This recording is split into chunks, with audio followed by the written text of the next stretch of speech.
Le roi tenait dans ses mains les documents de capitulation de la principauté et ne pouvait cacher sa joie. À ses côtés se tenaient ses fidèles chevaliers, prêts à le servir avec loyauté et sincérité. Le roi expliqua aux pressants que ces terres étaient un vieux rêve, que même son père n'avait pas réussi à réaliser. Il a félicité le margrave pressant pour le travail accompli. Le roi se plaisait à réfléchir à la récompense qu'il pourrait lui donner. Il se souvenait parfaitement que l'héritier du margrave avait atteint l'âge nubile. Notre héros avait 24 ans et était le fils d'un margrave. Le roi sourit à la présentation du jeune homme et expliqua qu'il était prêt à donner en mariage sa précieuse sœur qu'il chérissait. C'était une princesse cachée que personne n'avait vue. Certains pensaient qu'elle était morte depuis longtemps. Le froid suintait sur le visage du margrave. Il ne pouvait croire que le roi avait décidé de courtiser précisément cette princesse. Le roi lui-même a annoncé que les habitants de la région frontalière verraient la princesse pour la première fois. Au moment suivant, on annonça bruyamment l'arrivée de la princesse du royaume d'Esquilire, et même les chevaliers se tournèrent pour la regarder. Les servantes ont ouvert la porte et ont laissé sortir la princesse Miessa Esquilire de la pièce. La jeune fille avait l'air négligée et effrayée. Le roi l'appela à lui et expliqua que sa sœur était très timide. Dès que la jeune fille a fait un pas vers lui, elle a trébuché et s'est étalée par terre. Il semblait que cela n'amusait que le roi. Il s'excusa que la princesse fût souffrante. Le margrave, le visage sombre, fixa le sol et déclara que c'était un honneur pour leur famille d'accueillir la princesse. À ce moment-là, son fils s'inclina également et lui répondit respectueusement. Le héros au visage triste expliqua qu'il ferait tout son possible pour ne pas déshonorer l'honneur du royaume et de la princesse. Le roi sourit d'un air sinistre. Ses yeux brillèrent d'une flamme infernale. Il conseilla d'examiner de plus près celle qui deviendrait la fiancée du jeune homme. Le héros s'approcha de la jeune fille et s'agenouilla, essayant de paraître naturel. Éric prit sa main et l'embrassa tendrement, disant que c'était un grand honneur pour lui de la servir. Mais la princesse arracha sa main et étonna ainsi beaucoup le héros. Elle a retiré sa main et a regardé le garçon avec horreur dans les yeux. Le roi était encore amusé par ce qui se passait. Il ordonna à la princesse de traiter ces gens avec plus de respect. La princesse rampa vers son frère, et lui, à son tour, lui caressa la tête et expliqua qu'elle devait s'excuser. Le margrave et son épouse voyageaient plus tard dans un carrosse, l'air grave. C'était une longue guerre, dont les héros furent sans aucun doute les gens de sang-froid. Cependant, le roi n'a pas aimé cela. C'est pourquoi il a imaginé ce mariage, dans lequel le fils du margrave devait épouser la princesse. Plus tard dans le salon pendant le dîner, le margrave frappa la table d'un coup de poing furieux, n'appréciant pas une telle récompense pour sa loyauté. Son fils Éric ne pensait à ce moment-là qu'au fait qu'il ne pouvait pas désobéir à l'ordre du roi. Le cousin d'Éric, Ambérin Ladny, demanda avec excitation ce qu'il adviendrait alors des fiançailles avec la famille Crispin. Le margrave répondit méchamment, en sirotant son vin, que les fiançailles avec une autre famille seraient annulées.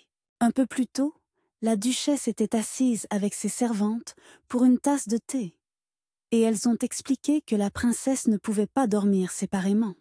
Il lui disait que la princesse semblait malade à tous égards. Les servantes expliquaient que si quelque chose arrivait à la jeune fille pendant la nuit, ce serait impardonnable, car l'empereur entrerait dans une fureur noire. Après que la duchesse a dit que ce soin pouvait être confié aux serviteurs, les deux servantes du palais furent encore plus étonnées. À notre époque, à table, la duchesse en colère buvait déjà du vin. Elle était furieuse rien qu'à l'idée que son fils devrait surveiller la princesse. Cette nuit était remplie d'amertume et de ressentiment. Mais Éric restait toujours calme. Et enfin arriva le jour où Éric et la princesse Miessa devaient se marier. L'annonce du mariage entre le vaillant chevalier et la princesse a suscité un sourire chez le peuple fatigué par la guerre. Pour ceux qui ne soupçonnaient pas la vérité, tout cela ressemblait à un conte de fées. Beaucoup dans la cour discutaient du fait que la princesse apparaîtrait en personne. Presque personne ne savait à quoi elle ressemblait une fois devenue adulte. On annonça enfin l'arrivée du margrave et de son épouse. Derrière eux entra un serviteur qui interpella le comte et expliqua que Sa Majesté ne pourrait pas assister au mariage. Le comte serra les poings de colère, ne comprenant pas combien de temps encore le roi allait se moquer de sa famille. Le prêtre a annoncé à haute voix que le marié devait prendre place sur l'estrade. Après qu'Éric eut pris position, les servantes firent entrer la princesse qui avait l'air perdue. Parmi les gens, la rumeur se répandit immédiatement que la princesse avait l'air malade ou ivre. Le fiancé attendait sa fiancée près du prêtre à ce moment-là. Quand on les a déclarés partenaires devant Dieu et qu'on leur a ordonné de s'embrasser, Éric s'est penché vers sa nouvelle épouse et l'a embrassée. Cette nuit-là, les servantes conduisirent le fils du comte à ses appartements et lui expliquèrent que cette nuit-là, il ne devait pas s'offenser la princesse et que le matin, elle viendrait chercher la confirmation de la consommation du mariage. Quand le héros entra dans la chambre, il vit la princesse attachée par les poignets et les chevilles au lit, vêtue d'une simple chemise de nuit. Éric a enlevé sa robe de chambre et a regardé la jeune fille. Son état d'impuissance l'effrayait. Il a vu les pilules avec le médicament et le calmant, et a pensé qu'une telle dose pourrait endormir un cheval. Le héros comprenait qu'on administrait un calmant à une personne au bord de l'évanouissement. Même les prisonniers des pays ennemis n'étaient pas traités de cette manière. Il a serré les dents et ne comprenait pas comment on pouvait agir aussi effrontément, car cela n'avait évidemment pas pu se faire sans l'ordre du roi. Le garçon s'est assis devant le lit et a pris dans ses mains la jambe glacée de la jeune fille pour la libérer de ses liens. Il sentait que la princesse avait très froid. Il ne pensait pas qu'elle allait bien, et peut-être qu'elle avait mal, car ses poignets étaient encore liés. Lorsque le héros délia les poignets de la pauvre fille, il remarqua qu'elle avait les bouts des doigts rouge foncé, car elle avait été attachée depuis longtemps. Le gars se pencha sur la fille et expliqua qu'il voulait se glisser sous la couverture pour un moment et lui demanda de ne pas avoir peur. Quand Éric s'est glissé sous la couverture, il a dit son nom, son âge et qu'il avait autrefois une petite sœur qui est morte. Le héros a enlacé la jeune fille et lui a raconté que c'était aujourd'hui le jour de leur mariage. Il lui a également dit que l'hiver à l'étranger était très froid et que l'engelure commençait par les bouts des doigts. Pendant qu'Éric tenait la main de la jeune fille et l'examinait, elle sombra dans un profond sommeil. Il pensait qu'elle allait mieux, puisque ses couleurs étaient revenues. Après le sommeil, la jeune fille devait aller mieux. Le garçon a décidé qu'il devait maintenant créer une preuve de la nuit de noces, en renversant un peu de vin sur le lit. Lorsque le matin arriva, Éric tendit aux servantes le drap taché et leur demanda de confirmer la preuve de la consommation du mariage. Une des servantes de la cour royale a dit qu'elle transmettrait cela au prêtre. Le garçon a demandé à la deuxième servante d'habiller la princesse plus tard, car elle ne s'était pas encore réveillée. Quand Éric est revenu dans la chambre, il a découvert que la princesse était assise par terre en chemise de nuit, mâchant sa robe de chambre.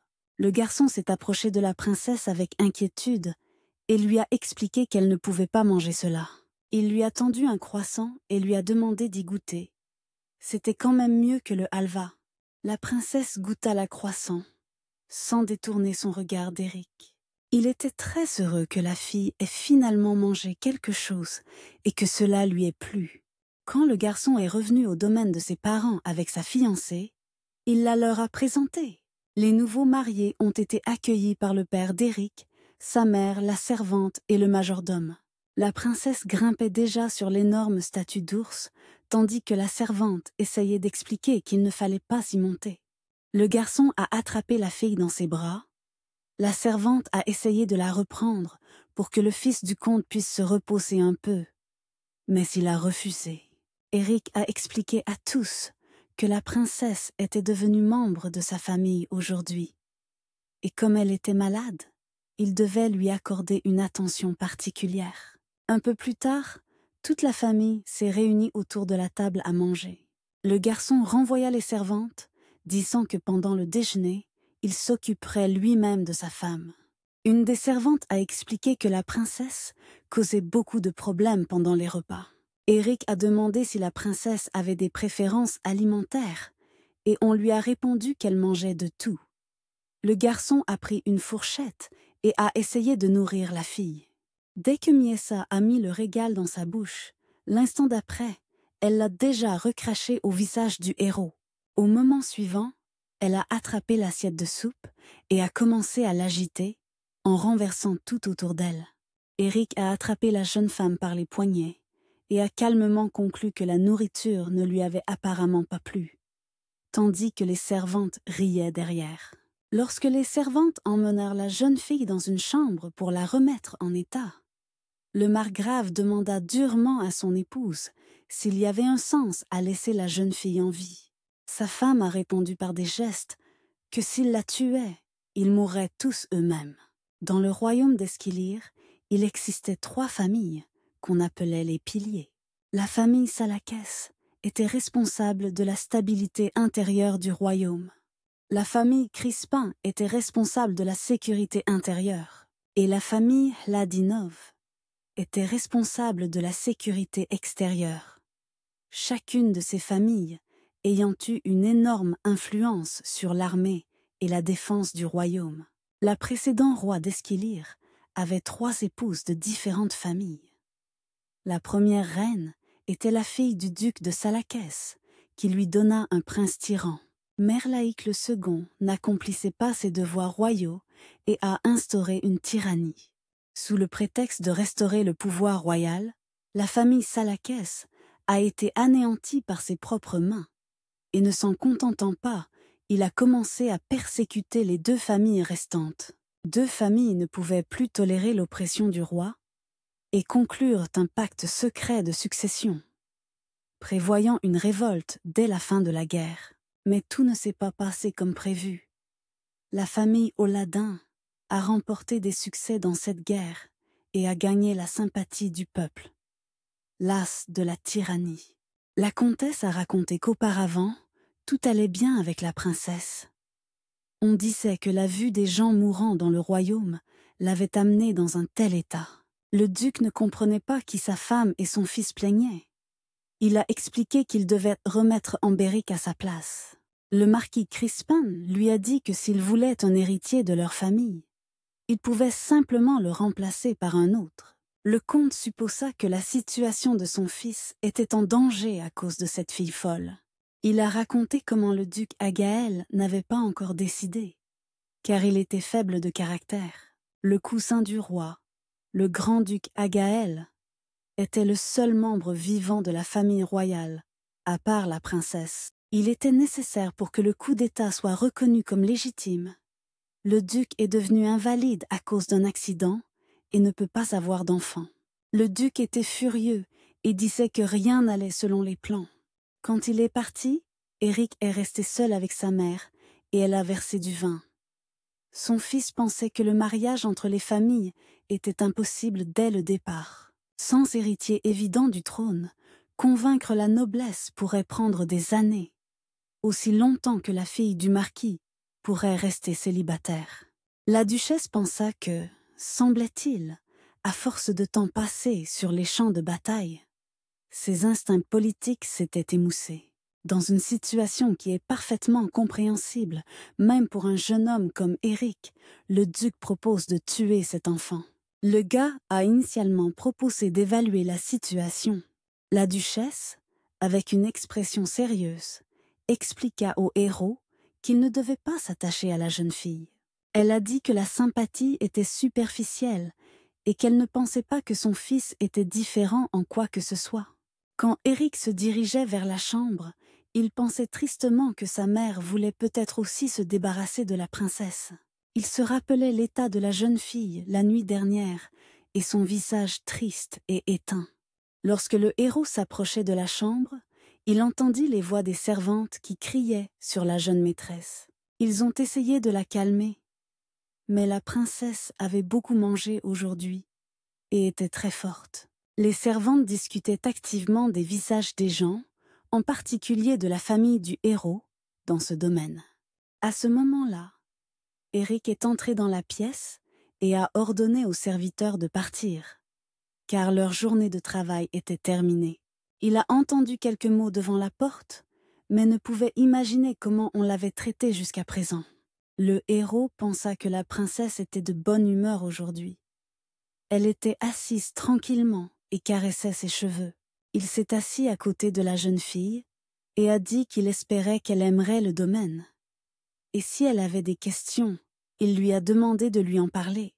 Quand Eric est entré dans la pièce, il lui a semblé que leurs regards se sont croisés avec la princesse, mais elle a rapidement perdu intérêt. Il a examiné attentivement la jeune fille et a compris qu'elle portait les mêmes vêtements. Tous ces vêtements ressemblaient davantage à une tenue de prisonnier. Eric regardait la princesse et elle le regardait à son tour. Et à un moment donné, la jeune fille a simplement craché au visage. C'était comme une sorte de bêtise de la part de la fille. Elle continuait à cracher de tous les côtés. Le fils du comte s'essuya le visage de la salive et expliqua à madame qu'on ne peut pas cracher sur les gens. Il lui caressa le dos et lui demanda d'aller se coucher pendant qu'il allait terminer ses affaires professionnelles. Cette nuit-là, la princesse et Eric dormaient paisiblement dans leur immense lit. Soudain, un éclair illumina toute la pièce et le tonnerre gronda. La jeune fille ouvrit les cieux, effrayée. Le lendemain matin, ils étaient tous les deux assis à la table du petit déjeuner et Eric essayait de nourrir la princesse. Il remarqua que la couleur de son visage était pire que d'habitude. Bien qu'avant d'aller au lit, elle avait l'air normale. Le héros lui proposait de manger quelque chose, même si elle n'avait pas d'appétit. Mais la jeune fille frappa la main sur l'assiette remplie de soupe. Elle a saisi une partie de la soupe dans son poing et l'a enfoncée dans sa bouche. Ces actions de la princesse ont surpris le héros. Après l'arrivée de la princesse au manoir, plusieurs jours se sont écoulés à un rythme effréné. Après le mariage d'Éric et de la princesse, l'atmosphère au manoir a changé inexorablement. Il semblait que chacun voulait dire quelque chose. Une atmosphère lourde s'était figée dans l'air. Le héros s'adressa aux soldats et leur ordonna de poursuivre l'entraînement au lieu de rester plantés comme des piquets. Pour une raison quelconque, le margrave froid a commencé à éviter les dîners de famille. Madame Chladni a exprimé son mécontentement en disant qu'il ne pouvait pas contrôler ses émotions. Et les vassaux de la famille Chladni étaient complètement perdus. Mais personne n'osa exprimer ouvertement son mécontentement à Eric. Il avait toujours l'air calme et imperturbable, comme si rien ne s'était passé. Quand Eric est revenu de l'entraînement, le majordome l'a accueilli et lui a dit que la jeune maîtresse était actuellement dans la chambre des servantes. À ce moment-là, dans la chambre, les servantes entouraient leur maîtresse endormie et s'occupaient tranquillement de leurs affaires. Elle était une visiteuse fréquente chez elle. Les servantes remarquèrent l'éclat des cheveux de la jeune fille, devant lequel même la lumière de l'or pâlissait. Quand Eric est entré dans la chambre des servantes, les filles lui ont expliqué que les 2 servantes de la princesse du palais étaient encore parties quelque part. Par l'intermédiaire du majordome, ils ont informé la margravine que la jeune fille était seule ici.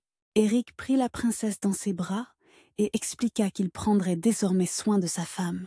Dès que le héros l'a amenée dans la chambre et a voulu la mettre sur le lit, la jeune fille a commencé à se débattre et à donner des coups de pied. Il l'a délicatement posée sur le lit et la princesse s'est finalement calmée. Après l'avoir observée pendant quelques jours, il lui semblait qu'elle ne l'aimait pas beaucoup. Pour une raison quelconque, la princesse le considérait comme un moyen de transport. Eric a remarqué un fil dans les cheveux de Missa et voulait l'enlever. Mais la princesse a tressailli et a enfoui son visage dans le lit. Le héros se demanda à quel point elle avait eu peur de lui et ressemblait maintenant à un chaton effrayé. La nuit, elle dormait insouciante sur le dos, la bouche ouverte. Pendant ce temps, Éric travaillait à son bureau et triait des documents importants. Il pensait que les servantes du château royal abandonnaient la princesse et disparaissaient à chaque occasion, comme si elle complotait quelque chose. En outre, le héros était préoccupé par la question de l'approvisionnement alimentaire des habitants du territoire.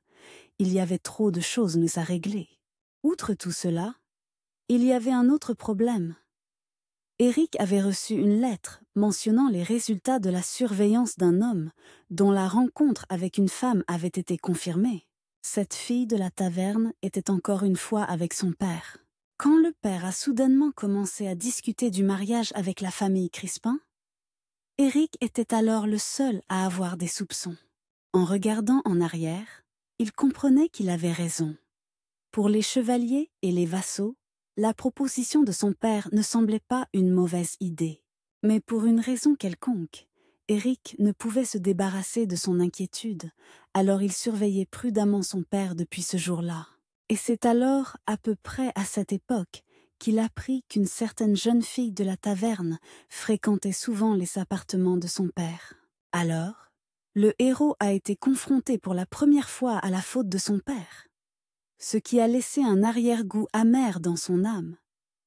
Mais sur le champ de bataille, il n'a pas osé aborder ce sujet.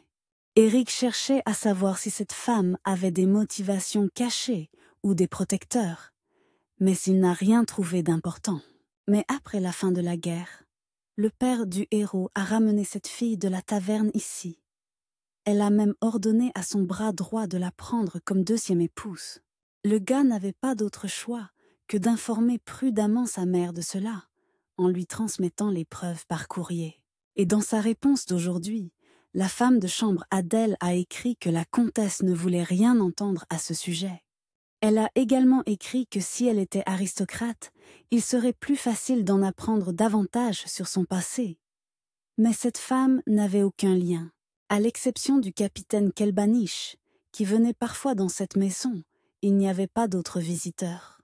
Le héros s'appuya avec lassitude contre le dossier de la chaise et comprit qu'il n'y avait aucune nouvelle information. En vérité, la réaction de la mère était tout à fait naturelle, car elle considérait leur relation au mieux comme une relation entre partenaires pour fonder une famille. Soudain, la jeune fille s'assit sur le lit et le héros le vit, sortant de ses pensées. La princesse descendit du lit et se dirigea vers le héros. Éric lui a proposé de se recoucher et lui a demandé ce dont elle avait besoin. Mais la princesse, ignorant ses questions, s'est dirigée vers la table. Elle s'est assise négligemment sur les genoux du héros et il était clairement déconcerté par ses actions. La princesse saisit l'un des papiers et le regarda avec intérêt, puis en déchira un morceau. La princesse qui avait toujours évité Éric s'approcha de lui pour la première fois, et il ne se sentait plus coupable. À cause d'événements inattendus et de son mécontentement envers le roi, il n'avait jusqu'à présent pas envisagé qu'il passerait le reste de sa vie avec cette fille, éprouvant de nouvelles émotions. Lorsque le héros a été confronté pour la première fois à la chevalerie dans son enfance, elle l'a rempli d'un sentiment de responsabilité et même de fierté. Mais, aussi joliment que cela puisse sonner, au final, c'est un pacte de sang avec la famille. Vous devenez essentiellement un étalon tribal pour la prochaine génération. C'est pourquoi Éric n'attendait pas grand-chose de la femme qui deviendrait son épouse. Même si elle aimait déchirer du papier, cela n'avait pas d'importance. Après avoir pris conscience de sa position et de ses responsabilités en tant qu'héritier, il ne nourrissait plus de grands espoirs concernant ses relations avec les femmes. Éric saisit le bras de Misa, l'empêchant d'attraper une autre feuille. Il a approché son visage du sien et lui a demandé d'arrêter. Ce papier, il ne l'avait pas encore lu, et il était important pour lui. C'est pourquoi il le prit sur la table et le leva au-dessus de la tête de la princesse. Elle sautillait comme un petit enfant et essayait d'attraper la feuille. À ce moment-là, dans la chambre de la comtesse, la servante expliqua que c'était déjà mars et proposa à sa maîtresse d'installer un brasero dans l'orangerie. La comtesse pensait qu'il serait bon de préparer un petit brasero, car cette année serait plus froide que d'habitude. Soudain, la princesse entra dans la pièce. La servante qui marchait à côté d'elle lui demandait d'être prudente. Mais la princesse n'avait pas fait 2 pas après l'avertissement, qu'elle trébucha et s'étala de tout son long sur le tapis devant la maîtresse de maison. La servante ne bougea même pas. Elle continua à regarder la jeune fille, et la comtesse fut surprise qu'elle soit venue la voir aujourd'hui. La comtesse expliqua qu'elle ne savait toujours pas comment s'adresser à la jeune fille. Elle a demandé à la servante comment elle devait s'adresser à la princesse. La servante ne répondit rien, et la comtesse pensa qu'elle n'était non seulement pas utile, mais qu'elle ne faisait même pas d'effort pour s'entendre avec les autres. La comtesse a dit qu'elle avait entendu que la princesse s'appelait Miesa, et a décidé de l'appeler par ce nom. La jeune fille s'assit immédiatement sur le tapis et fixa la maîtresse. Elle a souri de toutes ses dents, ne cachant pas son expression joyeuse, pour dire bonjour. La servante a annoncé que, apparemment, la comtesse avait plu à la princesse et lui avait demandé de rester avec elle jusqu'au dîner.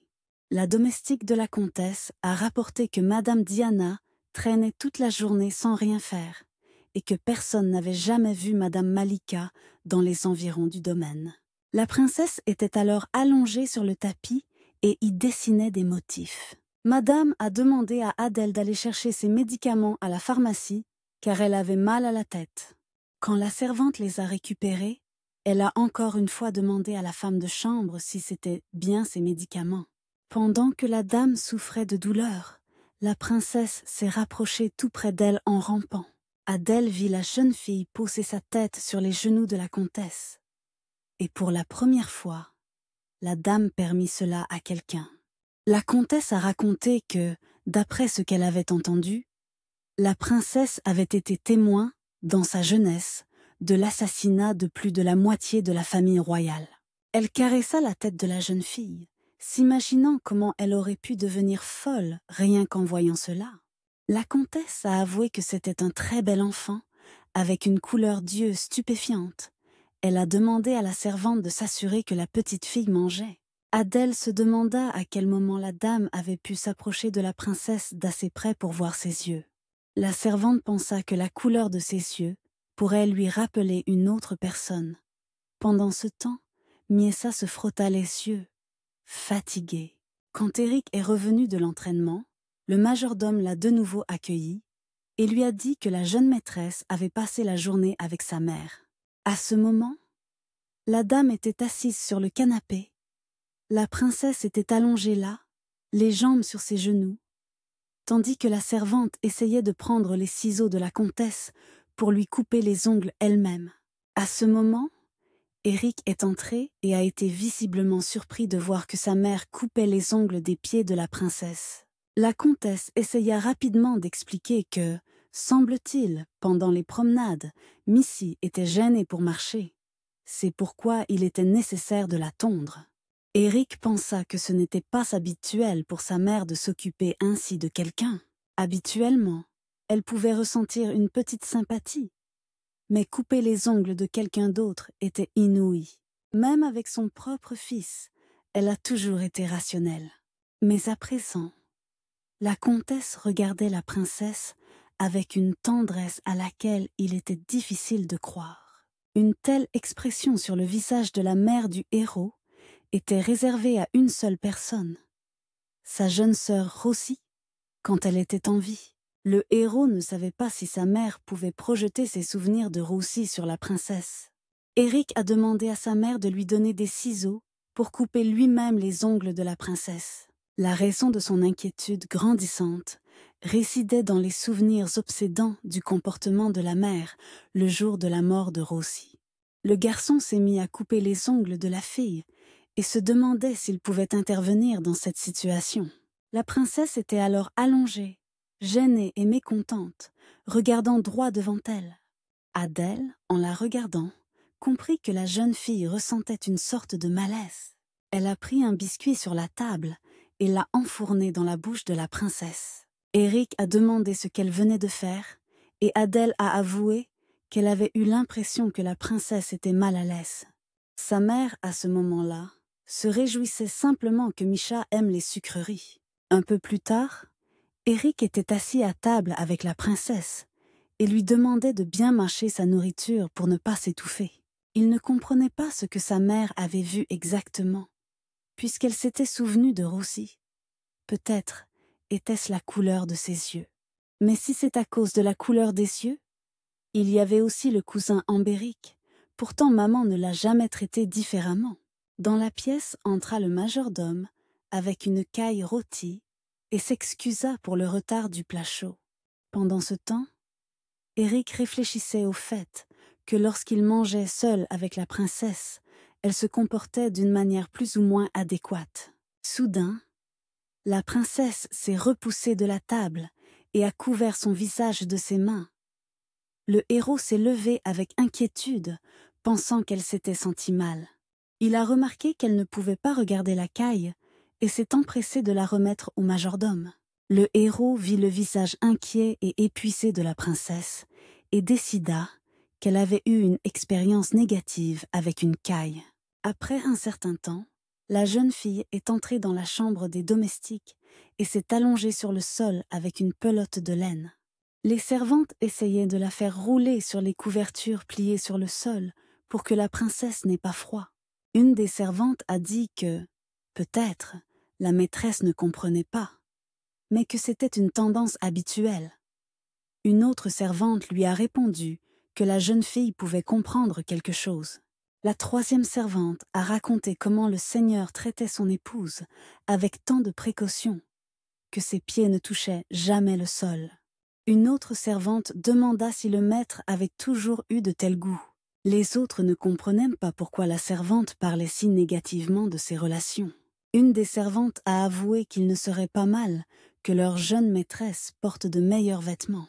D'autres ont été d'accord avec elle, et elle a proposé de lui faire un joli bavoir si ses vêtements se salissaient si souvent. Pendant que les filles discutaient du design de la bavette, les autres servantes les regardaient d'un air mécontent. Pendant les entraînements, notre héros regardait le ciel et pensait que l'heure du déjeuner était déjà passée. Il se demandait si la princesse mangeait bien. La première matinée ici, la jeune fille avait l'air faible et passa la journée dans sa chambre sans jouer avec les servantes. Quand Eric s'est approché du majordome, celui-ci lui a raconté comment la princesse était tombée dans le ruisseau du jardin avant le dîner, puis était allée dans la chambre des servantes. Le majordome expliqua qu'elle se trouvait avec la mère du héros, et il pensa que c'était sûr. L'homme a expliqué que la jeune fille, apparemment, n'aimait pas beaucoup la chapelle, et le héros a dit que c'était parce qu'elle ne pouvait pas y rester assise longtemps. Au début, la princesse suivait calmement la dame, mais dès qu'ils arrivèrent, elle commença à s'agiter à l'entrée. C'est pourquoi elle resta avec la servante à l'extérieur jusqu'à la fin du service. Le héros pensa que s'il y avait des bonbons, elle les aimerait. Il a demandé au majordome de veiller désormais à ce qu'il y ait toujours des friandises sur la table et qu'elles ne manquent pas. Un peu plus tard, Eric nourrissait déjà la princesse à table et remarqua qu'elle avait un bon appétit aujourd'hui. Il lui a demandé d'ouvrir la bouche pour qu'elle mange un peu de viande qu'il lui donnait. La princesse ouvrit la bouche, mais un morceau tomba de la fourchette sur sa poitrine. Il s'est penché pour attraper le morceau sur sa poitrine et s'est empressé de l'enlever de ses vêtements. Le héros voulait le jeter, mais la princesse s'accrocha à son bras et voulait mettre le morceau dans sa bouche. Au moment suivant, il cessa de résister et plaça un morceau de viande dans la bouche de la jeune femme, sentant son souffle chaud. Il retira sa main, regardant maladroitement la princesse, sans comprendre ce qui venait de se passer. La princesse, à ce moment, se rida de mécontentement, comme si elle était offensée qu'il se soit retiré d'elle. Elle a attrapé la nappe avec colère et a tout tiré de la table. Des montagnes de nourriture et de vaisselle ont volé sur le sol. La servante entendit le bruit et jeta un coup d'œil curieux dans la pièce.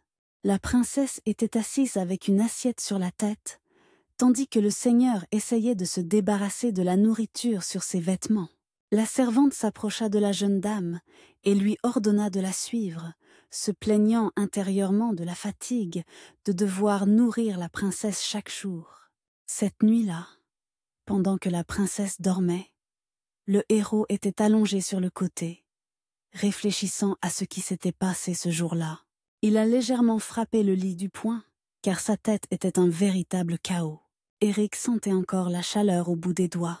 Bien que la princesse fût son épouse, elle ne différait en rien d'un enfant, et peut-être même ne comprenait-elle pas qu'il était son mari. La princesse n'était pas celle que le garçon pouvait considérer d'un point de vue romantique. Il rougit à ses propres pensées. Le lendemain, il était assis avec sa mère et la princesse dans le salon. Sa mère lui a dit que mercredi aurait lieu une soirée poétique. Le héros fut déconcerté par cette information. Il ne comprenait pas s'il était vraiment nécessaire d'être présent là-bas. Sa mère expliqua que tous, comme des hyènes, chercheraient un morceau de viande. Alors il devait montrer que tout allait bien pour eux. La soirée de poésie résonnait de manière grandiose, mais en réalité, c'était une réunion à laquelle assistaient les matriarches des familles, de même opinion, pour discuter une fois par mois de la corruption de la famille royale et des Maisons. Cette fois, c'était au tour de la maison Hladni d'accueillir la réunion. Et tous les domestiques étaient occupés aux préparatifs. On s'attendait à ce que la marquise Crispin et sa fille unique, Laken, assistent à cette réunion. La mère du héros a annoncé que la serre était presque prête et a proposé à Missa d'aller voir. Quand le garçon a demandé à sa mère d'un air gêné si la jeune fille s'était bien amusée aujourd'hui, elle a ri et a dit qu'il posait la question comme si elle était sa fille. Elle a proposé à Eric d'aller voir aussi la serre pour l'évaluer. Mais il a refusé à cause de la charge de travail importante. Finalement, il accepta de visiter la serre et y porta la princesse dans ses bras. La jeune fille regardait tout autour d'elle avec ravissement. Elle ressemblait à un petit enfant ou à un petit animal qu'on aurait sorti de sa chambre pour la première fois. La voir ainsi l'apaisait étrangement. Il lui semblait que son cœur tendu commençait lentement à se détendre. Soudain, 2 servantes interpellèrent la jeune maîtresse, l'une d'entre elles tenant un petit oiseau dans ses mains. L'oiseau semblait regarder la jeune fille droit dans les yeux, tandis que la servante disait quelque chose à propos de leur chambre. Au lieu d'attendrissement, les ténèbres et un oiseau voltigeant au-dessus d'innombrables cadavres surgirent dans la mémoire de la princesse. Ses yeux s'écarquillèrent d'horreur. Elle se souvint des paroles de sa mère ce dernier jour, et tous les traumatismes de son enfance remontèrent à la surface. À ce moment-là, l'oiseau a gazouillé bruyamment, étouffant tous les souvenirs et assourdissant la jeune fille. Elle a cédé un instant à la panique et est tombée impuissante sur le sol de l'orangerie. Eric l'a vue de loin et s'est précipité de toutes ses forces vers la pauvre princesse, criant son nom à haute voix. Quand il s'est approché en courant, de grosses larmes coulaient des yeux de la jeune fille. Personne autour ne comprenait ce qui s'était passé. La jeune fille se jeta au cou du lord et se pressa contre sa poitrine. Les servantes, avec un visage impassible, ont expliqué que la princesse avait peur des oiseaux. La comtesse s'est très fortement mise en colère. Elle affirmait qu'ils auraient pu le dire à l'avance, avant que tout cela n'arrive. Les servantes ont alors déclaré avec mécontentement que pour une broutille, on avait fait tout ce vacarme. Eric souleva sa femme dans ses bras et la sortit de la serre. La jeune fille était encore effrayée, et le garçon comprit que c'était probablement pour cette raison qu'elle ne voulait pas manger la caille. Il a proposé à la princesse d'aller au jardin, mais elle s'est encore plus serrée contre lui.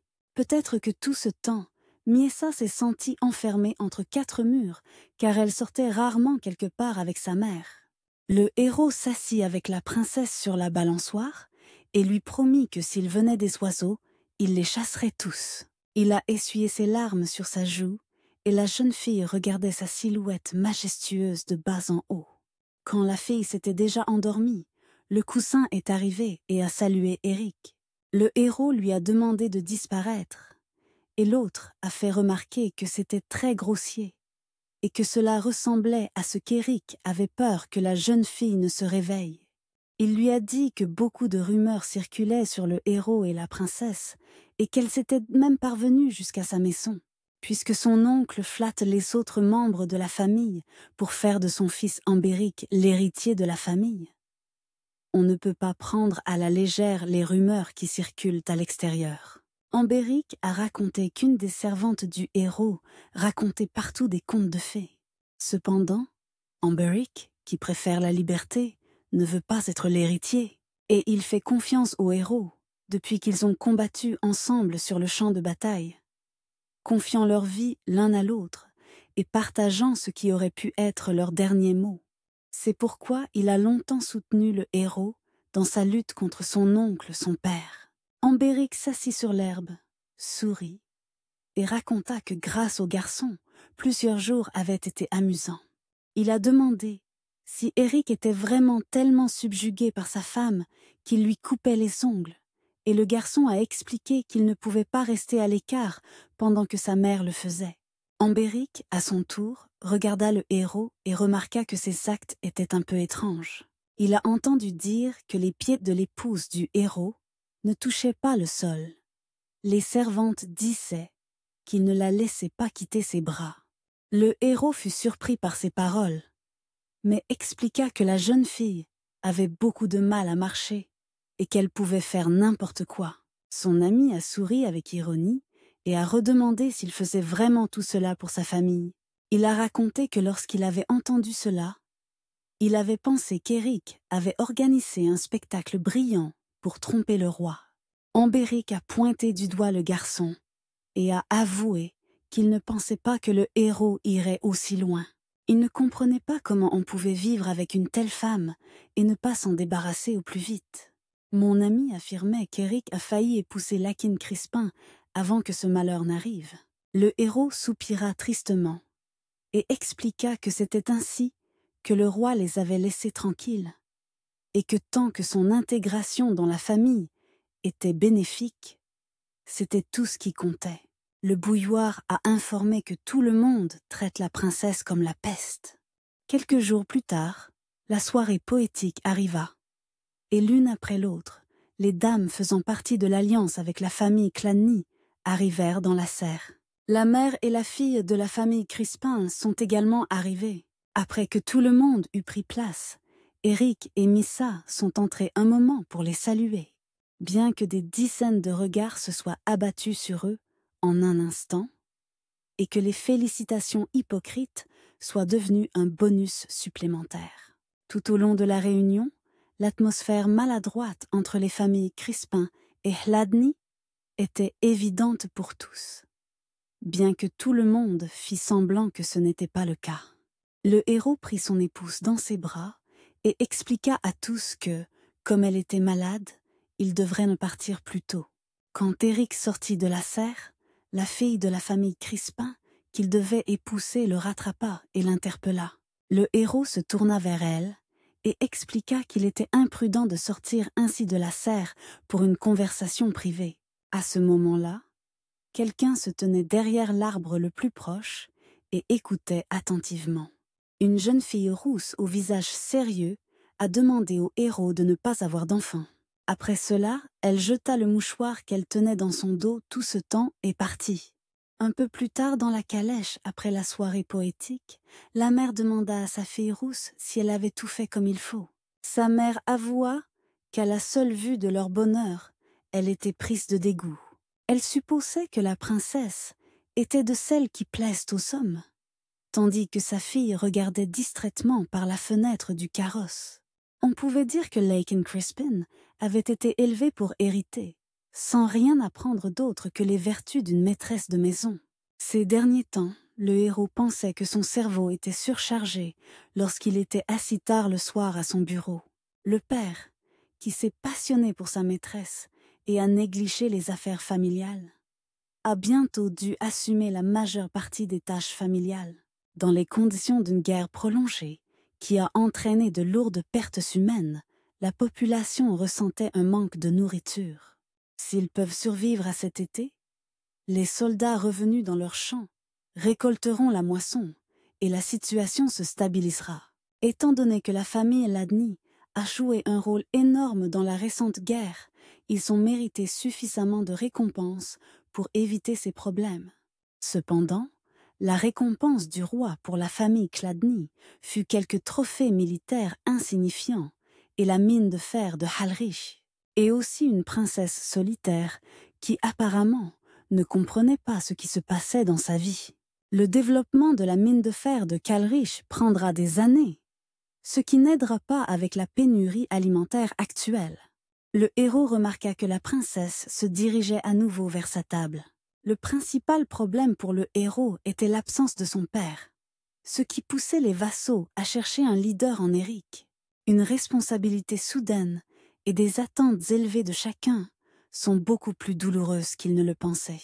La princesse s'approcha alors du héros et le tira par la manche, le détournant de ses sombres pensées. Elle s'est de nouveau assise sur ses genoux et l'a enlacé par le cou, faisant s'étonner le garçon. La jeune fille a remarqué les sucettes dans un bocal sur la table et a tendu la main pour les prendre. Le héros prit un bonbon et le mit dans la bouche de la princesse.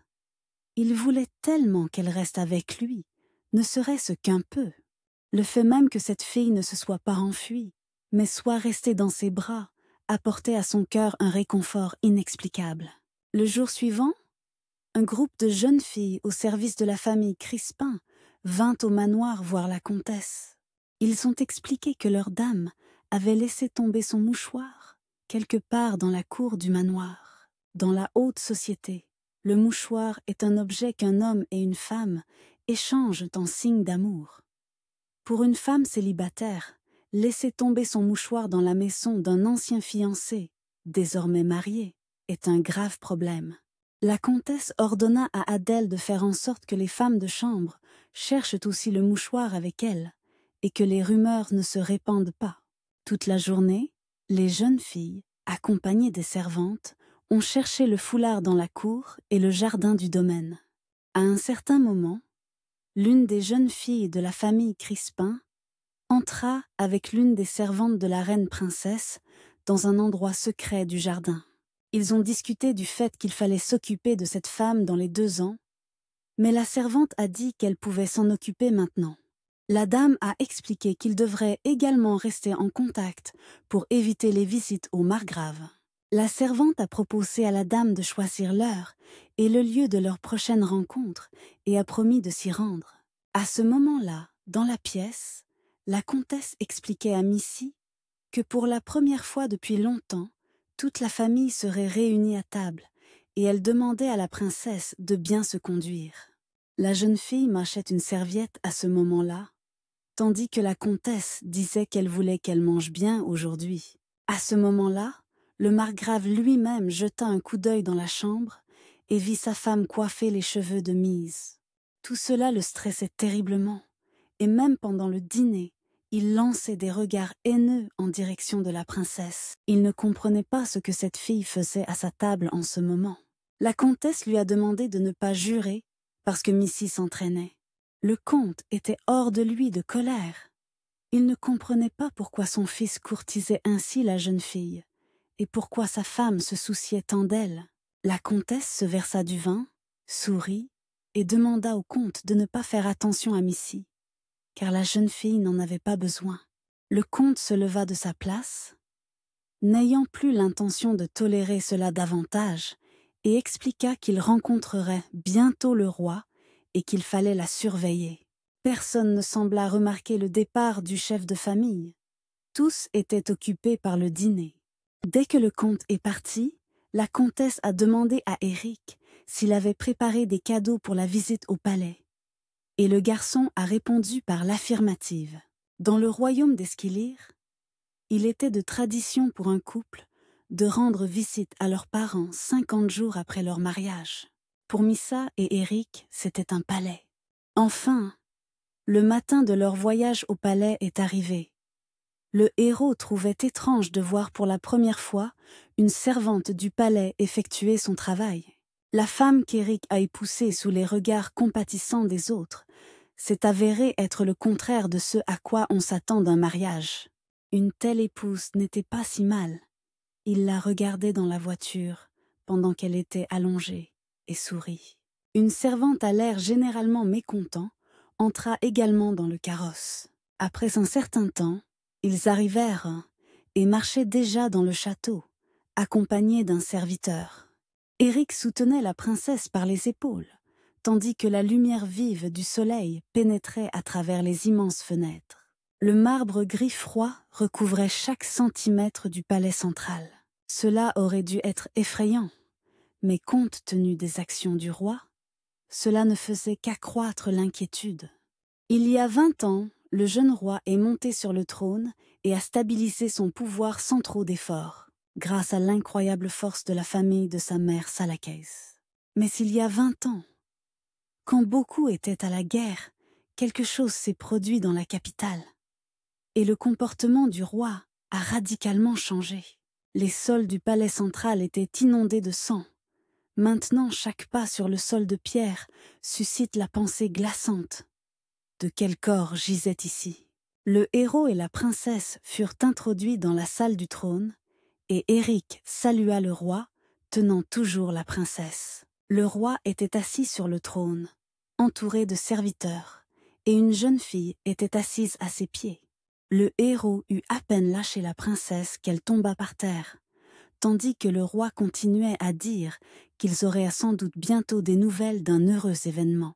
À ce moment, un serviteur s'approcha du roi et se mit à lui chuchoter quelque chose rapidement et avec insistance. Soudain, le visage du roi changea et il regarda fixement le héros, lui disant que les servantes avaient examiné la jeune fille après la nuit de noces, mais qu'il ne semblait y avoir aucun changement. Seul Éric savait que depuis la nuit de noces, le lit et le corps de la princesse étaient restés intacts. Le roi se leva du trône et se dirigea vers les invités, s'enquérant avec colère de la raison pour laquelle le héros ne voulait pas de l'héritière du sang royal. Il s'est approché d'Éric et l'a poussé du doigt sur la poitrine, demandant encore s'il avait touché la princesse ou non. Le héros se trouvait dans une situation extrêmement inconfortable et tentait de tout nier. Le roi a expliqué que le héros s'était moqué de la famille royale en célébrant son mariage à Clondny. Finalement, il a demandé si cela pouvait être une rébellion contre la famille royale, ces mots faisant frémir le héros d'horreur. Dès que le roi a mentionné la révolte, il n'y avait plus d'issue. Sa vie aurait pu être menacée. Mais qu'en est-il de la vie des parents et des serviteurs qui ont suivi la maison Hladny? Le héros comprenait qu'il n'avait amené que 17 chevaliers dans la capitale et qu'ils ne tiendraient pas face à la garde royale et aux forces de défense de la ville.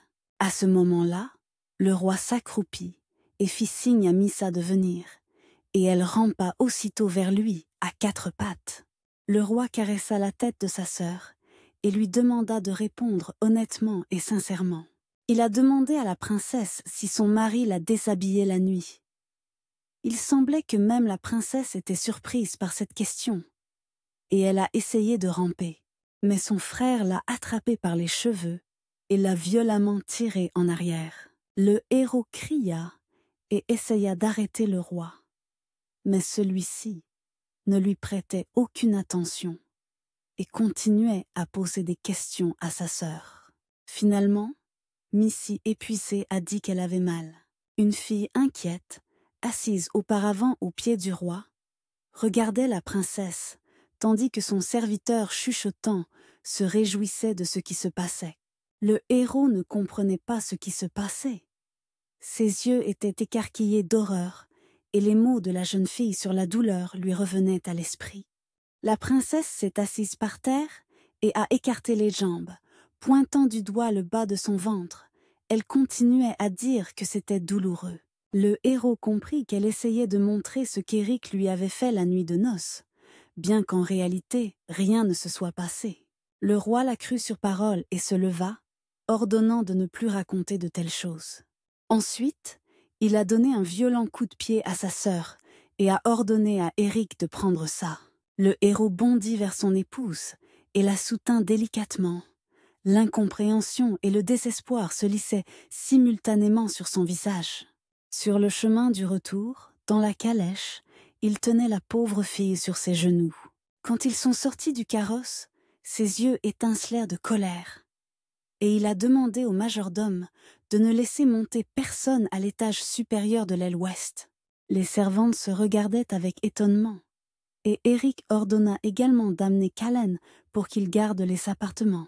Lorsque la main droite d'Eric Cullen s'est levée, il a immédiatement rendu des comptes au héros.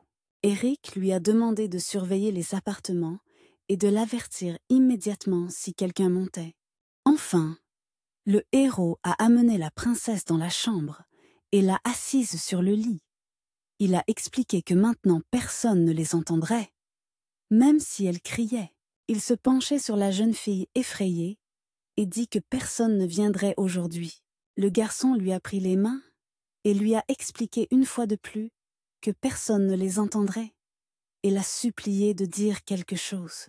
La jeune fille ne fit que sourire de son sourire à pleines dents en réponse. Au lieu d'utiliser ses propres mots, la jeune fille cita les paroles de sa mère, disant mot pour mot que son fils ne devait pas s'attacher à la princesse. Cela a beaucoup surpris le héros et la princesse a continué à parler de la soirée poétique. Malgré son visage doux et sa voix détendue, les mains de la jeune fille tremblaient dans les siennes. Il la regardait sans ciller. Le garçon s'est finalement écarté et a expliqué qu'il ne voulait pas la brusquer. Il avait entendu dire qu'elle avait vu la mort de sa mère à l'âge de 8 ans. Et après cela, elle a sûrement vu le roi tuer tous ses demi-frères et demi-sœurs. Pour survivre, elle a choisi le mépris et les moqueries, et un traitement pire que celui réservé à un animal. Après avoir réfléchi à la façon dont elle avait vécu toutes ces années, Eric comprit qu'il n'avait pas de mots. Il venait juste de la rencontrer et ne comprenait pas comment il pourrait la réconforter ou lui dire que ces années de souffrance étaient injustes. Eric voulait lui dire quelque chose, mais il n'avait pas de mots, comme s'il avait avalé sa langue.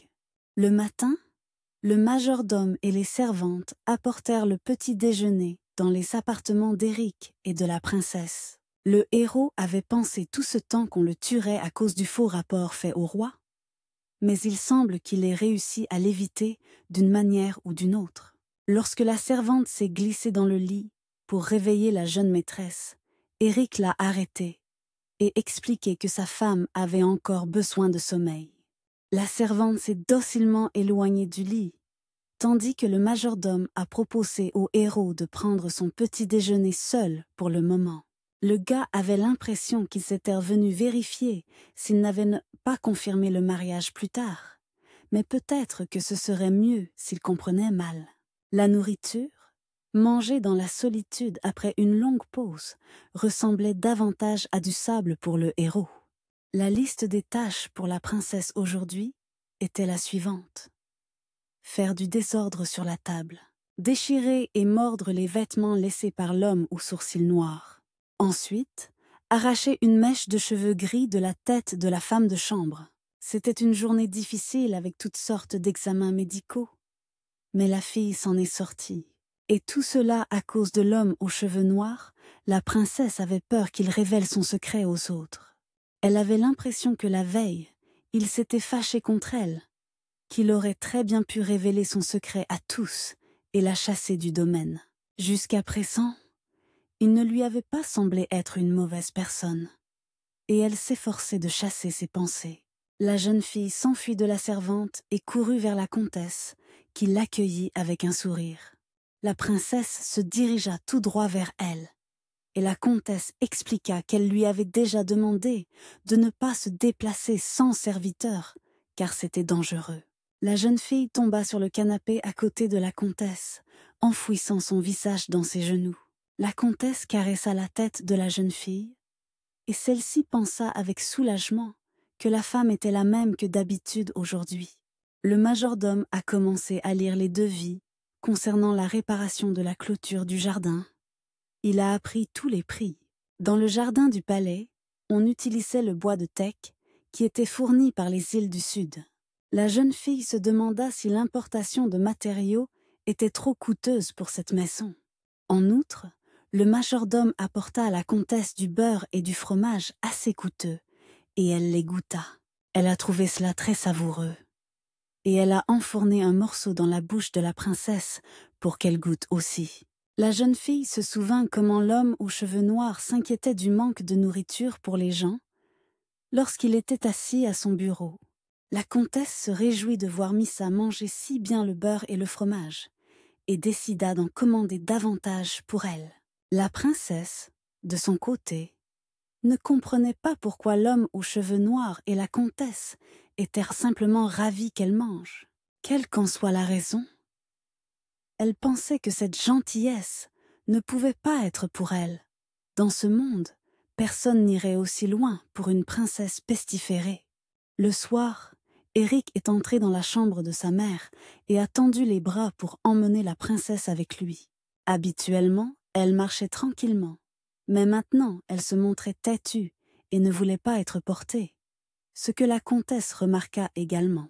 Malgré sa résistance, le héros souleva la légère princesse dans ses bras et la serra contre lui, plongeant son regard dans le sien. Il a murmuré à la fille qu'il n'avait rien dit à personne sur ce qui s'était passé. Ils se sont assis pour dîner, et le héros a dit à la princesse qu'elle-même savait bien tenir une fourchette et un couteau dans ses mains. Missa regardait Éric manger et ne comprenait pas pourquoi tout devait être si formel. Les serviteurs dans cette maison étaient complètement inefficaces. Ils savaient qu'elle préférait manger avec les mains, et pourtant, ils lui mettaient toujours des fourchettes et des couteaux. La jeune fille a repoussé les couverts et a commencé à manger avec les mains. Quand le garçon fut surpris, elle pensa que les domestiques pourraient venir et voir le désordre sur la table, ce qui serait mal pour elle, et elle commença à lécher les restes de sauce de ses mains et de ses poignets. Le héros fut terriblement gêné par cela et se couvrit le visage de ses mains. Il lui demanda d'arrêter. Ensuite, le héros déplaça sa chaise plus près de la princesse et s'assit à côté d'elle. Il a pris une serviette et s'est essuyé le visage des restes de nourriture, supposant qu'il devait encore la nourrir comme avant. La jeune fille comprit qu'Éric n'était pas complètement idiot, et cela la troubla un peu. Un peu plus tard, lorsque le dîner fut terminé, la princesse sentit un bassin d'eau glacée se déverser sur son dos. La servante se tenait au-dessus de la jeune fille, avec un bassin vide, et s'étonnait à haute voix qu'elle n'ait pas encore été malade une seule fois. La princesse ne comprenait pas pourquoi cette fois, la servante était venue la laver en personne. Et l'instant d'après, la servante la renversa et la plaqua au sol. À ce moment-là, Éric est entré en entendant les cris et a tout vu de ses propres yeux. La servante a commencé à s'excuser, disant que la princesse avait soudainement commencé à faire des caprices et qu'il avait fallu la calmer. Elle expliqua qu'elle devait terminer les ablutions de la princesse, mais Éric dit qu'il la laverait lui-même et renvoya la servante. Avant de partir, la femme a expliqué au garçon comment se laver les cheveux, tandis que la princesse pensait qu'on l'avait toujours simplement lavé au savon. Au palais, ils utilisaient de la lessive, comme s'ils lavaient des vêtements. Du moins, ici, tout est devenu beaucoup mieux. Quand la servante est partie, le héros a demandé à la jeune fille si elle pourrait se débrouiller seule pour sa toilette. Il rougit en comprenant que la jeune fille ne pourrait pas se laver seule. Pendant que le garçon examinait les boules de bain, la fille était assise sur un banc près de la baignoire.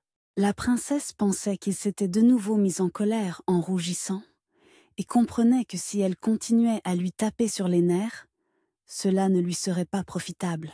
Elle s'est dirigée vers lui, laissant tomber sa serviette. De profondes cicatrices étaient visibles dans son dos sous ses longs cheveux. Quand la princesse vit pour la première fois la grande et effrayante silhouette d'Éric, elle décida qu'il valait mieux ne pas résister à sa volonté.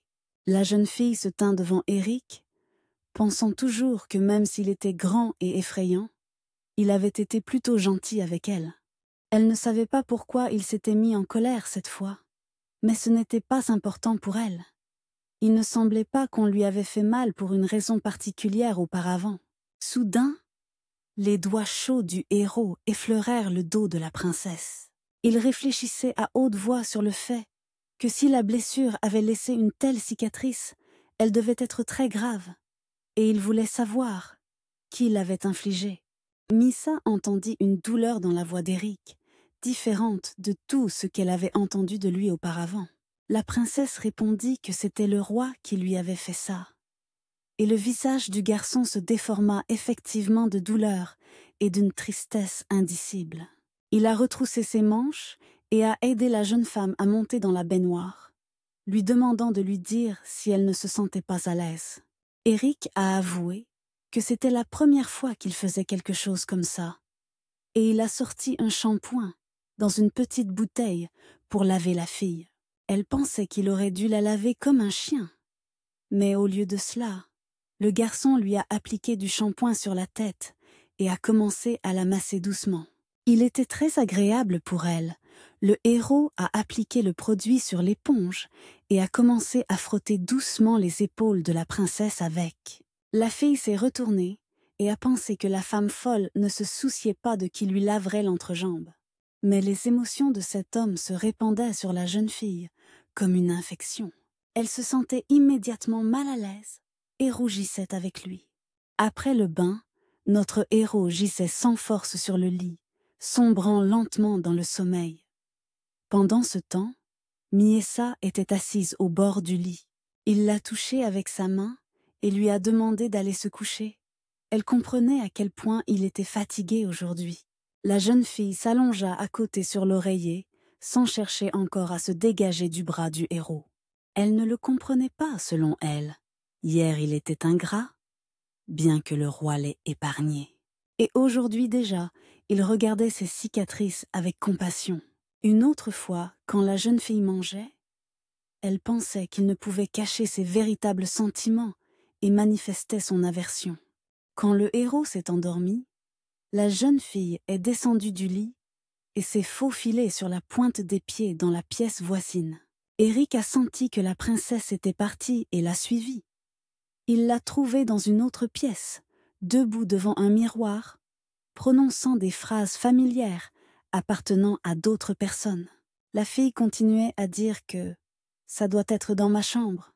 Elle citait les prix de différents articles d'après les dires du majordome, tandis que le héros se tenait derrière et observait. Enfin, la fille l'a vu dans le miroir et a compris qu'on l'avait écouté tout ce temps. Le lendemain matin, les servantes examinèrent à nouveau la jeune maîtresse et découvrirent qu'elle était toujours intacte. La jeune fille ferma les yeux plus fort. Elle n'aimait pas revivre la même chose chaque matin. Peut-être à cause de la honte que l'homme aux cheveux noirs avait éveillée en elle. Aujourd'hui, elle se sentait particulièrement sale. Elle pensait que lorsqu'elle faisait semblant d'être folle, elle se moquait que les gens la montrent du doigt. Mais maintenant, quand elle pensait que son vrai moi serait raillé, elle se sentait mal à l'aise. Une des servantes du palais s'indignait que même le corps nu d'une jeune fille dans la baignoire ne l'ait nullement excitée. La jeune fille, de son côté, pensait qu'elle n'avait plus eu de bleu depuis longtemps, et que si elle continuait à se préserver, cela soulèverait des soupçons. Quelque temps plus tard, la jeune fille marchait avec sa servante le long d'un long couloir. Elle pensait s'il valait la peine de se couper ou de casser un objet du domaine, mais elle a rapidement chassé de son esprit les pensées de dégradation des biens. Elle a pensé qu'une légère fracture en descendant les escaliers serait une issue idéale, car elle ne voulait pas se faire trop de mal.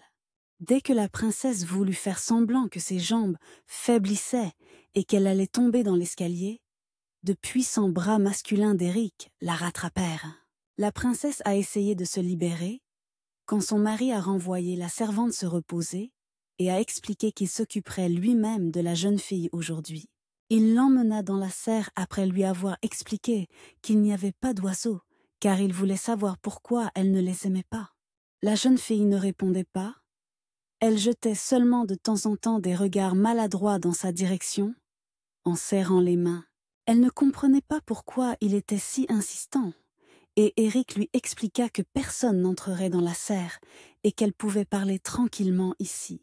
Quand il a demandé si c'était difficile pour la princesse de parler, elle l'a regardé avec étonnement comme s'il lisait dans ses pensées.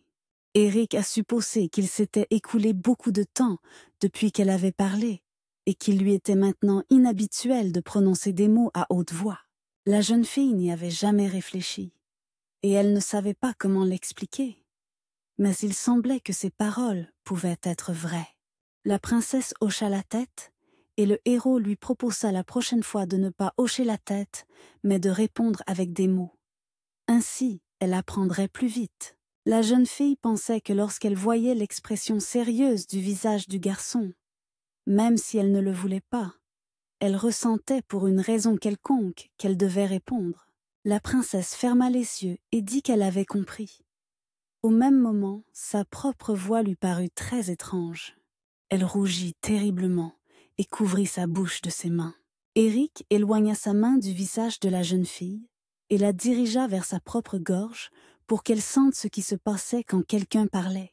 Il lui a expliqué que la position change en fonction de la hauteur du son. Le héros lâcha sa main et raconta que c'est ce qu'on lui avait appris quand sa voix muait, et proposa à la princesse d'essayer. La jeune fille a posé ses mains sur sa gorge et a demandé ce qui se passait quand la voix se cassait.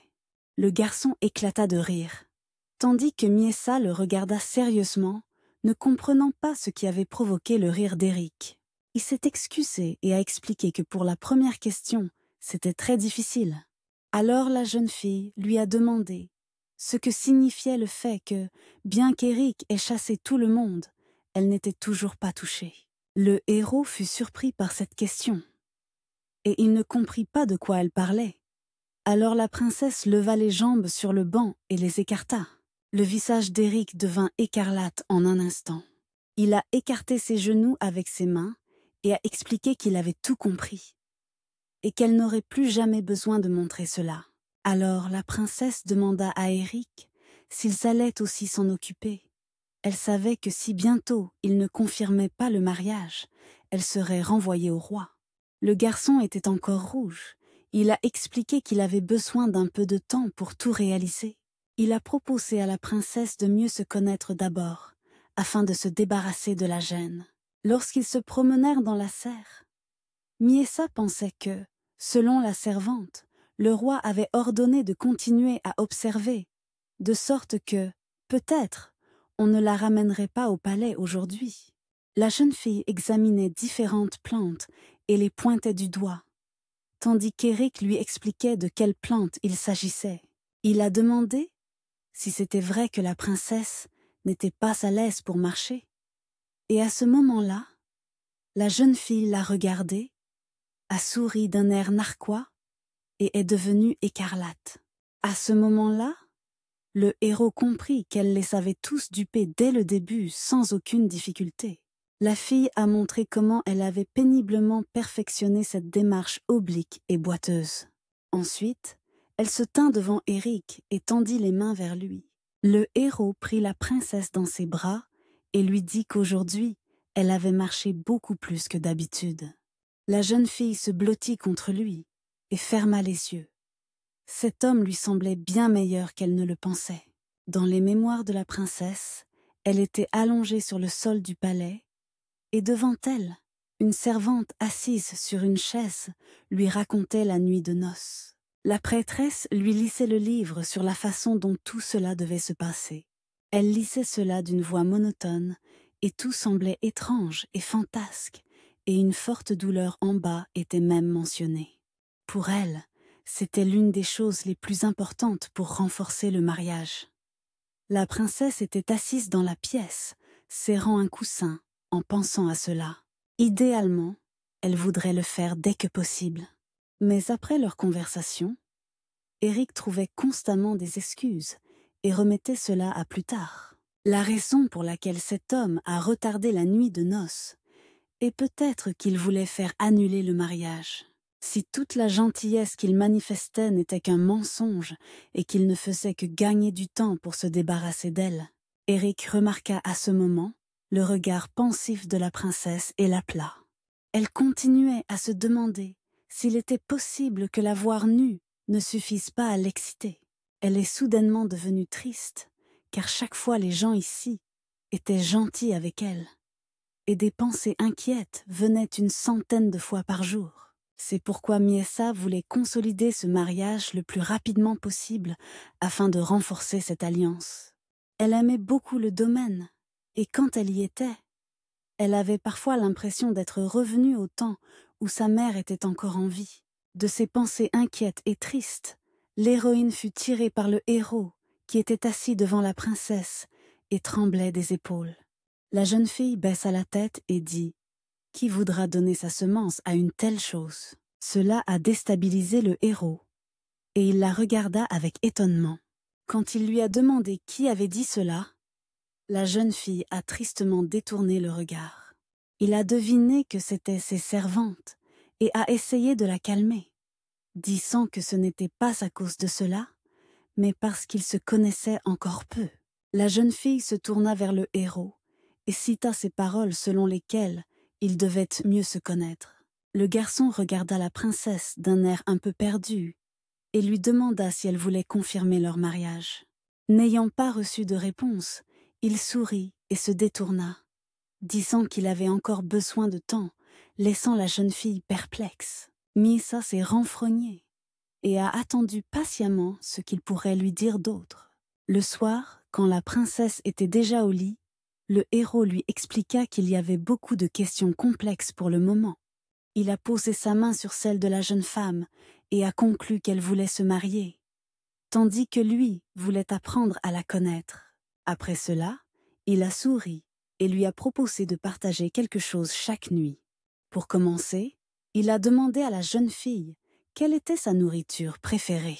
La jeune fille a répondu que son plat préféré était la viande, alors que le héros pensait qu'elle aimait les sucreries. La princesse a dit « Eric, assez !» Et cela a beaucoup amusé le garçon. Elle n'a pas compris pourquoi il riait. Le héros ajouta, gêné, qu'il aimait quand elle l'appelait par son prénom et lui demanda de le refaire. Il a pris le visage de Missa dans ses mains et a avoué que sa voix était très belle. Après cela, le héros se pencha et embrassa tendrement la princesse sur le front. Quand il s'est éloigné, la jeune fille a frotté l'endroit du baiser, gênée. Elle a soudainement ressenti un vif intérêt pour quelqu'un. Son entêtement qui lui avait permis de tromper les gens depuis l'enfance a finalement cédé. Lorsque la princesse s'endormit, le héros se demanda à quel point c'était étonnant et absurde que la jeune fille se soit si soigneusement déguisée. Il se demandait quelle pensée pouvait bien traverser cette petite tête. Le héros voulait sincèrement en apprendre davantage sur la princesse. Et c'est avec ces pensées qu'il sombra dans un profond sommeil. Le jour suivant, Eric est venu pour s'enquérir de ce qui s'était passé au manoir. Quand il est arrivé, ce qui se passait était déjà plongé dans le chaos. Le matin, les servantes sont venues réveiller la princesse et ont réfléchi que, d'après le fait que les draps n'étaient de froissés que d'un côté, ils ne s'étaient même pas touchés. Elle, parmi les servantes, regarda la princesse d'un air soupçonneux et fit ses propres suppositions. Une autre servante a demandé à la première si elle rencontrait cette famille aujourd'hui.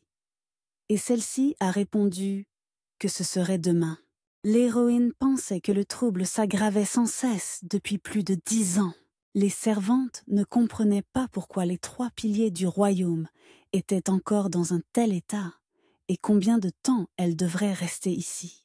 L'héroïne réalisa que si elle ne faisait rien pour elle-même aujourd'hui, tout le monde comprendrait que quelque chose n'allait pas. Et avec ces pensées, elle éclata de rire. Pendant ce temps, des servantes marchaient dans le couloir, ayant préparé un cadeau pour la princesse. Soudain, leur conversation fut interrompue par la princesse elle-même, qui sortit en trombe de sa chambre. Elle se précipita à la rencontre des servantes et les dépassa rapidement. La princesse pensait courir directement vers l'escalier, mais une autre servante y montait, et son plan fut contrecarré. Alors la fille courut dans la pièce voisine, où il y avait un balcon, et décida que cet endroit lui convenait parfaitement. La princesse a sauté sur le rebord du balcon et a sauté en bas. Sous les rampes poussaient des fleurs épanouies, qui auraient pu adoucir sa chute. La seconde suivante, Miessa était déjà allongée dans son lit, entourée de serviteurs, et la comtesse inquiète était assise près de son lit. Sa voix de son fils entrée dans la pièce l'appela, et elle jeta un regard nerveux vers la porte. Eric était agité. Il se pencha sur le lit et posa la paume sur le front de la jeune fille, ne comprenant pas ce qui s'était passé. L'atmosphère était sérieuse. Il interpella l'une de ses employées et ordonna de se préparer pour l'inspection. Le héros pensa également qu'il serait judicieux qu'une des servantes de sa famille surveille la jeune fille à partir de ce moment. Il a demandé à Adèle d'accompagner une des servantes de Madame Malika de retour au palais. Lorsque les serviteurs se furent dispersés, la comtesse était encore indignée qu'il soit si difficile de suivre les plans de la famille royale. Elle voulait arracher tous les membres aux servantes pour qu'elles comprennent. Eric s'est inquiété à l'idée que cette fois-ci, sa mère voyait aussi en Missy sa petite sœur. Au printemps, avant son 10e anniversaire, Rosie était seule dans la forêt sans sa nourrice, et un chevalier ivre l'a renversée. Le jour où Rosie a quitté ce monde, maman a perdu la raison. Le chevalier coupable de l'incident, le palefrenier qui a fourni le cheval, et même leur famille, y compris les personnes âgées et les enfants, ont payé de leur vie. La mère du héros les a tous condamnés de la même manière. Le père a critiqué la punition sévère de la mère. Depuis lors, le père et la mère du héros ont commencé à s'éloigner l'un de l'autre. Et aujourd'hui, il a semblé à Eric que sa mère avait de nouveau perdu la raison, comme ce jour-là. Le héros expliqua à sa mère que c'étaient les affaires de son épouse. Il décida qu'il vaudrait mieux pour elle de ne pas s'en mêler. Compte tenu de la colère de sa mère, il savait que cela pourrait se transformer en quelque chose d'horrible pour quelqu'un d'autre. Jella a fait rapport que lors de l'examen de la princesse, on avait découvert une petite ecchymose sur son poignet droit. La jeune fille a expliqué que les mesures nécessaires avaient été prises. Donc, il ne devrait pas y avoir de problème majeur de mobilité. La comtesse soupira de soulagement, heureuse qu'aucun problème grave n'ait été découvert. Quand la comtesse est partie, Jella s'apprêtait également à partir. Mais Eric l'a arrêtée en lui demandant si elle n'avait rien remarqué d'autre sur le corps de la princesse. Jella a levé les mains et a expliqué qu'elle avait remarqué de profondes coupures, mais qu'elle n'avait pas l'intention d'en parler à qui que ce soit. Eric a supposé que ces derniers temps, elle n'avait pas grand-chose à faire, et la jeune fille a essayé d'expliquer qu'on l'avait mal comprise. À partir du lendemain, Jella devait rendre des comptes ici, et après son départ, le héros a dit qu'il savait que la princesse ne dormait pas. Il s'est assis à côté de la jeune fille sur le lit et lui a demandé de tout lui raconter. La jeune fille détourna le regard, gênée, et dit qu'il y avait une raison à cela.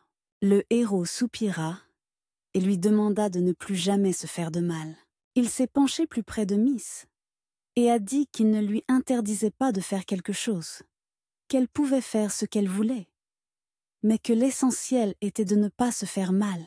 Avec un regard sérieux et profond, il lui a demandé de lui promettre qu'elle ne ferait plus de bêtises.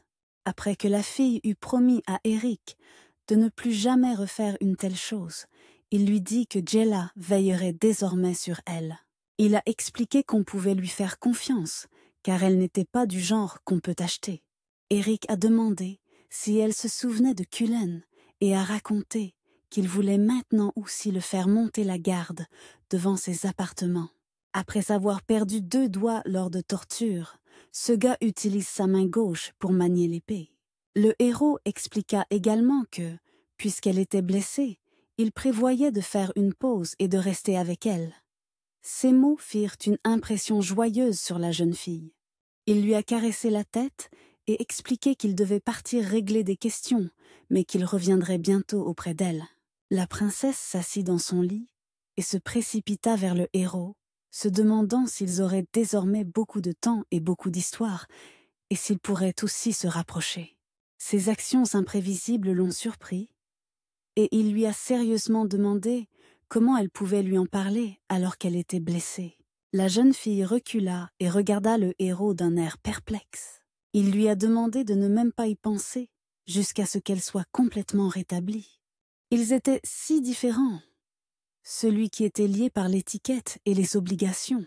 Quand le héros a demandé à la jeune fille pourquoi elle était si pressée, elle lui a raconté comment elle avait entendu qu'il avait failli épouser Laken Crispin.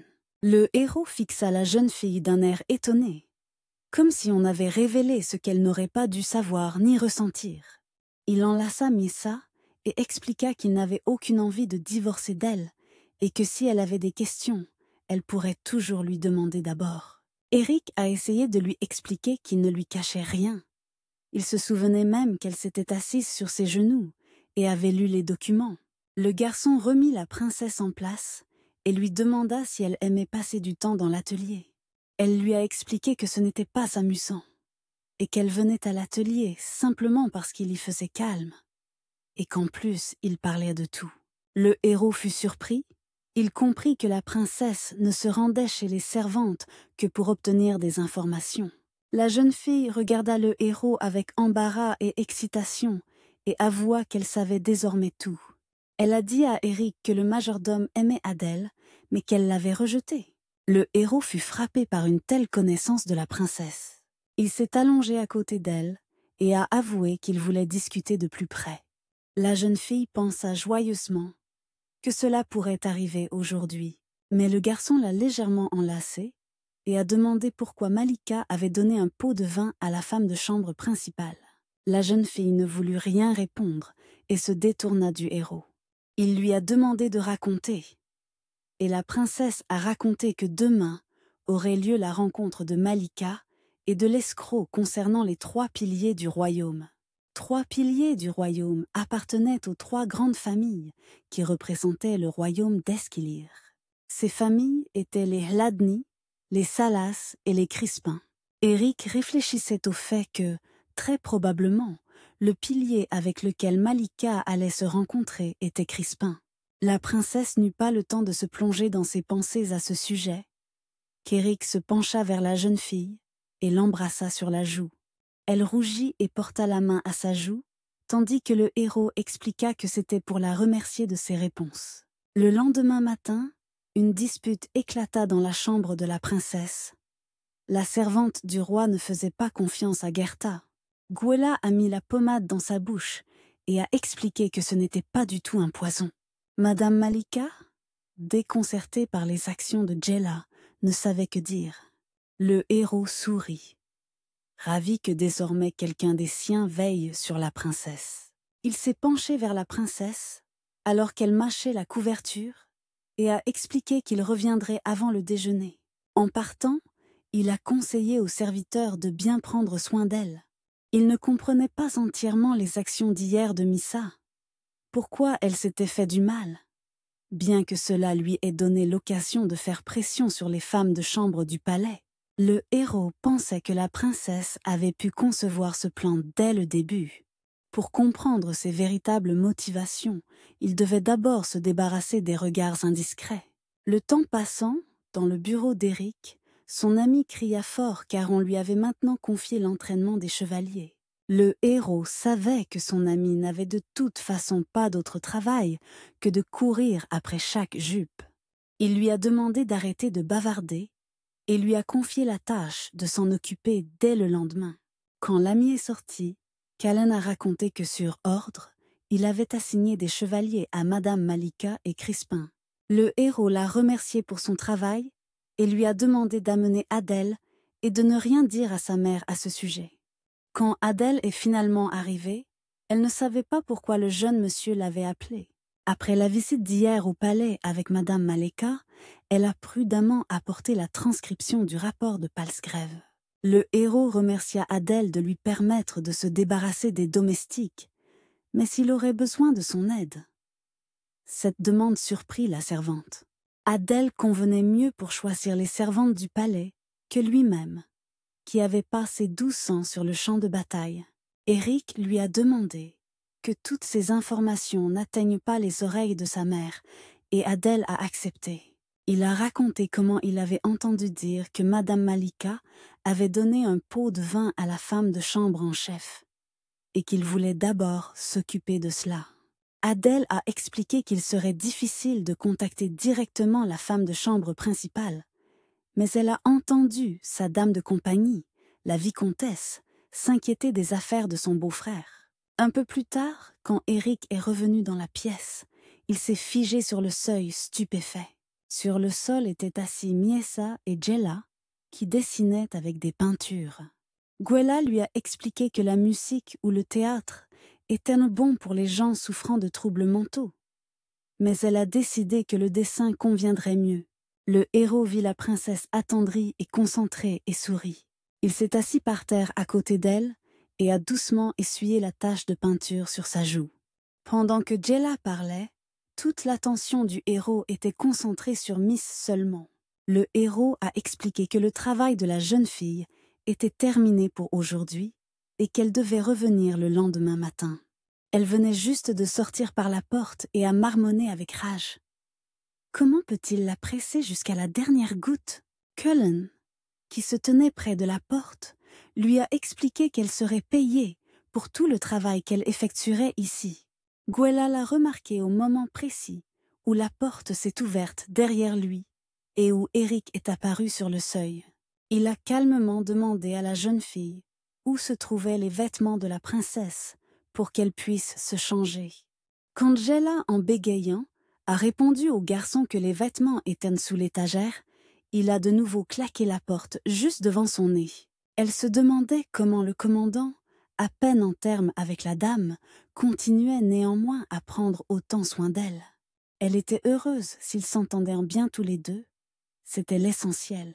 Pendant qu'Eric préparait le bain pour la princesse, elle se tenait derrière lui, couverte de peinture. Il lui a proposé de lire la prochaine fois des livres qui l'aideraient avec son élocution. Elle a cité que cette fille n'avait pas de manières élémentaires, c'est pourquoi elle ne pouvait pas lui parler. Eric a dit qu'il demanderait à Jella d'apporter des livres sur les bonnes manières la prochaine fois, et a proposé à la princesse d'aller prendre un bain, puisqu'elle était déjà prête. Mais à ce moment-là, la jeune fille s'est détournée du héros, elle a dit que son visage la gênait et qu'elle se sentait mal à l'aise. Le garçon n'a pas compris ce qu'elle voulait dire, et la fille a expliqué que quand Eric la lave, son visage rougit. Elle a montré la sortie et lui a ordonné de partir, car elle allait se laver seule. Il l'a aidée à monter dans la baignoire dans sa chemise de nuit et lui a proposé de répondre par des mots simples à partir de ce moment. Le héros a assuré à la princesse que sa prononciation s'améliorerait avec la pratique. Il n'était toujours pas sûr qu'elle puisse se laver seule, mais la jeune fille lui a ordonné de partir.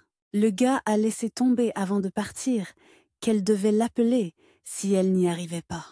Quelque temps après son départ, on entendit un coup frapper, et le garçon se retourna, terrifié. Devant son visage se tenait une jeune fille mouillée et mécontente. Elle marmonna qu'elle s'était mal lavée et que demain ce serait Jella qui la laverait. Le héros l'a assise sur le lit pour la sécher et en a profité pour lui demander comment s'était passée sa matinée.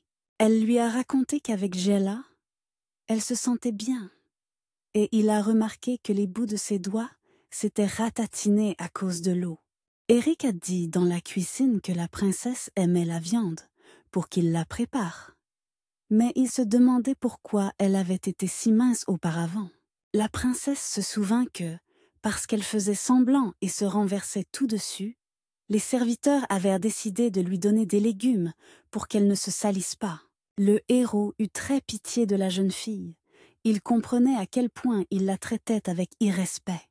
Soudain, la princesse se précipita vers Eric et expliqua avec agitation que si les servantes étaient blessées, Vermel l'apprendrait. Le garçon s'est empressé de la rassurer et a avoué que ces derniers jours, elle était devenue plus à l'aise pour parler. Elle lui expliqua qu'elle parlerait mieux, mais qu'elle n'avait pas eu l'occasion de pratiquer, car la nuit, Eric la serrait contre lui et ne la laissait pas quitter le lit. Ces informations embarrassaient terriblement le garçon, et il se hâta d'expliquer que c'était parce qu'il avait peur que la princesse quitte la pièce. Il a dit qu'elle pourrait désormais pratiquer librement, et la princesse a montré son front, expliquant que puisqu'elle parlait, Il fallait le faire ici. Le héros sourit, gêné, et embrassa la princesse sur le front, devinant que c'était ce qu'elle voulait. Vers cette époque, Missy commença à parler, posant souvent des questions sur des choses élémentaires qu'elle ignorait, à sa grande surprise. Parfois, elle posait des questions auxquelles il était difficile de répondre, comme ce que les gens pensaient du roi. Chaque jour, lorsque Miessa parlait, son discours devenait étonnamment naturel. Elle a avoué une nuit qu'elle connaissait déjà ces mots, parce qu'elle les avait dits dans sa tête. Et puisqu'elle les avait dits maintenant, elle a demandé à Eric de l'embrasser. Le héros lui a demandé de corriger son style de parole décontracté, car en tant que mari et femme, ils devaient se parler avec respect. Quand la princesse ne comprit pas et supposa que c'était parce qu'elle était une princesse et lui le fils d'un margrave, le héros éclata de rire. À partir de ce moment, Eric commença aussi à la taquiner plus souvent. Son regard concentré quand elle écoutait attentivement le garçon était charmant. Le héros embrassa tendrement sa main et lui demanda si elle était déçue de n'être désormais plus une princesse, mais une simple aristocrate. La princesse lui expliqua joyeusement qu'elle adorait cet endroit et que ce n'était pas grave si elle n'était qu'une simple aristocrate. Puis la jeune fille se souvint, en touchant la joue d'Éric de la main, comment elle l'avait sauvé de la trahison d'État. Éric regardait dans les yeux de la jeune femme et réalisait à quel point sa femme était charmante et belle. Son visage rayonnant, ses joues rougies, et même ses lèvres qui remuaient. Tout était magnifique. Et ce qui faisait le plus battre le cœur du héros, c'étaient ses émotions changeantes. Il la regardait, incapable de détourner son regard. Éric a murmuré son nom et a pris doucement la main de la jeune fille, entremêlant leurs doigts. Le héros s'approcha du visage de la jeune fille, toujours incapable de détourner son regard d'elle. Il a expliqué qu'elle devrait fermer les yeux rapidement maintenant, et s'est lentement approché de ses lèvres.